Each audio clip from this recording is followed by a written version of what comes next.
안녕하세요. 대단히 반갑습니다. 마음은 어떻게 작동하는가? HOW.MINDWORKS 3 스티븐 핑커 5세장 요약과 생각. 3장 얼간이들의 복수, 복제자의 자연선택설. 리벤지 오브 더 너즈즈, 얼간이들의 복수. 난 1984년 미국에서 히트한 코미디 드라마가 있다. 이 드라마 내용은 컴퓨터만 아는 얼간이 신입생들이 자신들을 괴롭히는 상급생에게 기질을 발휘해 복수하고 캠퍼스를 장악하는 내용이다. 이번 장에서 설명하는 호모사피엔스의 영화 같은 반전 스토리는 정확히 이 드라마의 내용과 같다. 생물체가 진화한다는 사실은 우리 모두가 알고 있다. 생물체는 살아가는 환경에서 각자 필요한 능력을 제각기 발달시켰다. 그중 인간은 큰 뇌, 지능을 얻었다. 하지만 코끼리의 긴 코가 누구에게나 좋은 게 아니듯이 지능도 어떤 생물에게나 좋은 것은 아니다. 신체의 기관들은 이익이 비용보다 클 때만 진화한다. 그리고 경제원리처럼 이익에는 비용이 수반된다. 인간은 뇌를 얻었지만 큰 뇌 때문에 여러 문제에 직면했다. 첫째, 뇌는 부피가 크다. 수많은 여성이 특대형 머리를 내보내다 출산 중 목숨을 잃는다. 둘째, 뇌는 많은 에너지를 잡아먹는다. 뇌 무게는 신체의 2%에 불과하지만 전체 에너지의 20%를 소비한다. 셋째, 뇌는 사용법을 익히려면 시간이 걸린다. 우리는 취약한 상태로 긴 유년기를 보내고 양육에 긴 시간을 쏟는다. 넷째, 단순한 작업도 아주 느릴 때가 있다. 한 실험에 의하면 인간이 소음 자극에 반응하는 시간은 75ms가 걸렸지만 어떤 곤충은 자극에 반응하는데 1ms도 안 걸린다. 이런 비용을 감수하고 인간은 큰 뇌의 이익을 선택했다. 그 이유를 살펴보자. 마음도 진화하는 기관, 생물학적 기관이다. 우리에게 지금과 같은 마음이 있는 것은 사기 신생대의 플리오세와 플라이스토세의 마음의 설계가 아프리카 영장류의 삶의 비용보다 더 큰 이익을 안겨주었기 때문이다. 그런데 우리 자신을 이해하려면 역사 속에서 그 에피소드가 언제, 어디서, 어떻게, 왜 일어났는지를 알 필요가 있다. 그에 대한 핑커 교수의 주장을 자연선택에 의한 마음의 진화에 집중하여 설명하고 있다.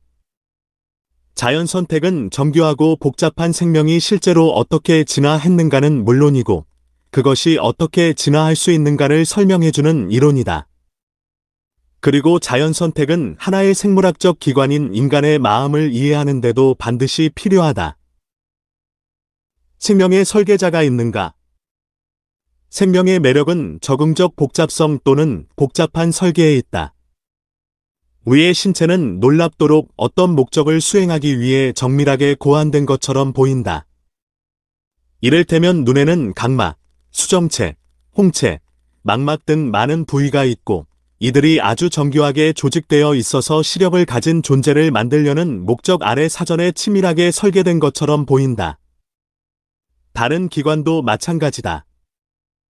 인간이 생명의 설계자로서 신을 발명한 이유도 신을 생명의 설계도를 실행한 특별한 마음으로 봤기 때문일 것이다. 세상의 법칙은 역방향이 아니라 순방향으로 작동한다.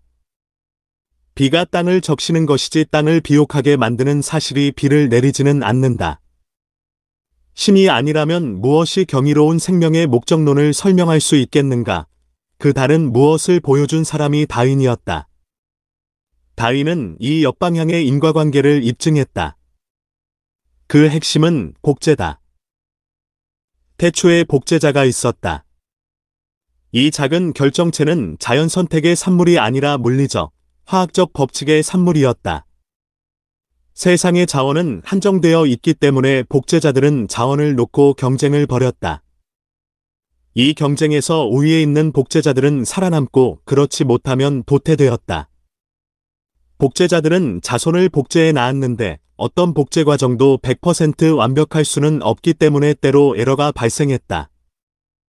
그런데 운이 좋게도 몇몇 에러는 환경에 살아남기 좋은 쪽으로 변화를 만들어냈고 그렇게 탄생한 복제자들의 에러는 축적되어 현재 살아남은 종의 대세가 되었다. 예를 들어 투명한 수정체와 부연 수정체를 가진 같은 종의 동물이 있다고 가정해보자. 투명한 수정체를 가진 동물은 더 좋은 시력을 가지고 있다. 잘 본다는 것은 그 동물이 포식자를 피하고 짝을 잘 찾아 번식을 더 잘할 수 있게 해준다. 더 높은 생존율과 번식률을 가진 이 투명한 수정체의 후손들은 남게 될 가능성이 커진다. 후손이 투명한 수정체 눈을 가진 것은 단지 그 부모의 눈이 세계를 더 잘 봤기 때문이다. 이 과정에 사전에 기획된 목적과 설계는 없다. 앞서 설명한 것처럼 생물종들이 복제할 때 약간의 변이가 발생하는데 이 돌연 변이가 환경 적응에 유리하다면 살아남을 확률이 많아진다. 생존과 번식에 도움이 되는 이 변이를 가진 복제자가 오랜 세대에 걸쳐 축적되면 생물종은 서서히 진화하게 되는 것이다. 이것이 자연선택설의 간단한 설명이다. 자연선택설을 지구상의 생명을 설명하는 이론으로 받아들여야 하는 증거는 무수히 많다. 19세기에 흰얼룩 나방은 검은 변종에게 맨체스터를 넘겨줬다. 공장의 매연이 나방의 서식지인 이끼를 까맣게 덮은 후로 포식자인 새들에게 쉽게 노출되었기 때문이다. 1950년대의 대기오염법 때문에 이끼가 다시 밝은 색을 띠자 줄어들었던 흰 나방은 다시 늘어났다. 생명의 설계자는 존재하지 않는다. 생명은 어떤 의도에 의해 디자인되지 않았다. 자연에 의해 그렇게 생겨난 것이다. 결국 유기체는 자연의 적응과 적응의 부산물, 그리고 잡음 간의 상호작용으로 이해될 수 있다. 이는 인간의 지능에도 그대로 적용된다. 마음의 설계자는 없다. 인간의 마음은 눈먼 프로그래머에 의해 진화했을 뿐이다. 19세기 신학자 윌리엄 페일리는 자연신학이라는 논문에서 복잡한 물건은 반드시 설계자가 있게 마련이라며 시계공을 예로 들었다. 실제 시계공은 미래의 결과를 예상하며 시계를 설계하고 조립한다. 리처드 도킨스는 눈먼 시계공이란 자신의 저서에서 페일리의 예를 꼬집으며 진화 과정의 설계자가 존재한다면 그는 틀림없이 눈이 먼 시계공일 것이라고 말했다. 도킨스가 보기에 자연선택의 결과로 태어난 오늘날의 생명체들은 마치 숙련된 시계공이 설계도를 가지고 설계하고 수리한 결과처럼 보이지만 실제로는 앞을 보지 못하는 시계공이 나름대로 조립하려는 과정에서 실패를 거듭하다 가끔 유행으로 작동한 존재일 뿐이다. 도킨스가 말한 대로 지구의 생명체가 눈먼 시계공에 의해 진화됐다면 문제를 해결하기 위해 정보를 이용하고 행동을 조직하는 프로그램이 설치된 정보 처리 기계인 우리의 마음은 눈먼 프로그래머에 의해 진화됐다. 그러나 마음의 모든 측면이 적응적인 것은 아니다. 마음이 어떻게 작동하는가를 이해하려면 마음이 어떻게 진화했는가에 대한 이해가 맞물려야 한다. 이를 이해하기 위해 왜 인간의 뇌는 진화를 시작했을까에 대해 알아야 한다. 그 답은 정보의 가치에 있다. 우리는 정보를 위해 돈을 낸다. 왜냐하면 정보는 가격에 합당한 이익을 제공하기 때문이다. 삶은 도박판의 선택과 같다. 우리는 갈림길에서 어떤 선택을 해도 옳은 선택을 보장해주지 못한다는 것을 안다. 결국 최선의 선택은 확률에 기대는 것이다. 유기체들은 자연에서 늘 선택한다. 그럴 때 어떤 정보의 비용, 세포 조직, 에너지, 시간 등 이 음식, 안전, 짝짓기로 돌아올 수 있는 이익보다 낮으면 선택을 하는 것이다. 수익은 생존할 자식의 수로 평가된다. 다세포 동물의 경우 신경계가 그런 정보를 수집해서 유익한 판단으로 전환하는 일을 한다. 자연 선택은 환경에 대한 정보나 연산망, 모듈, 기능, 표상 또는 정보를 처리하는 마음기관을 유기체에 직접 부여하지 못한다. 자연 선택은 단지 유전자를 선택할 뿐이다. 그리고 유전자가 하는 일은 뇌를 구성하는 일이다. 정보 처리의 진화는 뇌의 형성에 영향을 미치는 유전자들의 선택을 통해 진행된다. 유전자가 더 나은 정보 처리를 위해 선택되는 것이다. 변형된 유전자는 신경망의 증식수를 늘리거나 증식의 분열 주기에 영향을 미칠 수도 있다. 유전자는 뉴런들의 연결을 촉진하는 분자열쇠와 자물쇠를 변화시킬 수 있다. 자연선택은 뇌의 생김새에는 관심이 없다. 뇌의 알고리즘이 인식, 사고, 행동을 얼마나 효과적으로 이끄는가에만 관심을 두고 평가와 수정이 이루어지고 이런 과정을 거쳐 자연선택이 갈수록 기능 좋은 뇌를 구축한다. 과학자들은 뉴런의 연결을 흉내낸 유전자 알고리즘이라는 컴퓨터 시뮬레이션을 개발해 자연선택을 통해 점점 더 지능적인 소프트웨어가 생겨날 수 있음을 증명했다.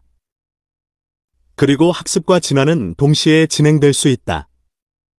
학습은 동물의 진화도 이끌 수 있다. 학습과 진화가 상호작용한다는 것은 볼드윈에 의해 1896년 처음 제기하였다. 이를 볼드윈 효과라고 부른다. 볼드윈 효과는 새로운 것을 학습할 수 있는 능력이 진화적인 이점을 가지며 자연선택 절차를 통해 유전될 수 있다는 가설이다. 볼드윈 효과를 설명하려면 먼저 라마르크의 진화 이론을 언급할 필요가 있다. 라마르크 이론은 한마디로 유기체가 환경에 적응하기 위해 살아있는 동안 변화한다면 그 변화들이 유전적으로 자손에게 전해진다는 이론이다. 예를 들어 라마르크는 기린이 높은 나무 가지에 매달려 있는 먹이를 먹기 위해 목을 뻗음으로써 목의 길이를 늘릴 수 있으며 그렇게 길어진 목이 자식에게 유전될 수 있다고 주장했다. 이런 과정이 누적되어 현재와 같이 기린의 목이 길어졌다고 믿었다. 다윈의 입장은 어느 기린 무리에나 다른 개체들보다 목이 긴 변종들이 임의적으로 존재할 수 있으며 자연 선택을 통해 목이 긴 기린들이 목이 짧은 기린보다 더 자주 생존할 수 있게 되고 그 결과 후손 기린들은 긴 목을 갖게 된다고 보았다. 라마르크의 주장에 대해 핑커 교수는 이렇게 답변하고 있다. 화학은 좋고 나쁜 것을 전혀 모른다. DNA는 몸 밖을 엿보면서 추울 때 모피를 만들고 비가 많이 오면 지느러미를 만드는 것이 아니다. 운동을 열심히 해서 근육이 발달한 부모가 있다고 해서 근육이 발달한 자식이 태어나는 것은 아니다. 볼드윈은 변화한 형질이 직접 유전된다는 라마르크의 이론과는 다른 요소가 진화의 요인이 된다는 주장을 제안했다. 바로 학습 능력이다. 볼드윈 효과가 나타나는 가시적인 과정은 다음과 같다. 학습을 통해 먹이나 짝짓기 등 좋은 성과를 낸 개체는 환경에 높은 적응성을 가지며 이 개체는 다음 세대의 자손을 낳을 가능성이 높아진다. 이 학습 능력이 있는 자손들은 부모와 동료에게 배우며 세대가 지날수록 더욱 빨리 학습하게 된다. 결국 진화는 보다 빨리 학습하여 환경에 적응 능력을 갖춘 개체를 선택하게 된다. 그리고 선천적 진화만 하는 개체보다 진화의 속도도 빨라진다.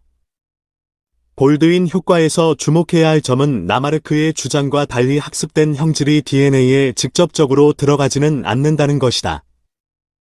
학습 능력을 가진 DNA는 간접적으로 진화의 가능성과 속도를 증가시킨다.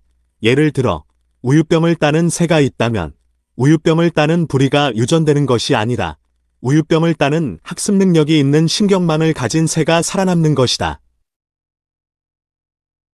볼드윈 효과는 100년 뒤 1987년 신경망 이론가인 제프리 힌텀과 스티븐 논란이 컴퓨터 시뮬레이션으로 증명해 보였다.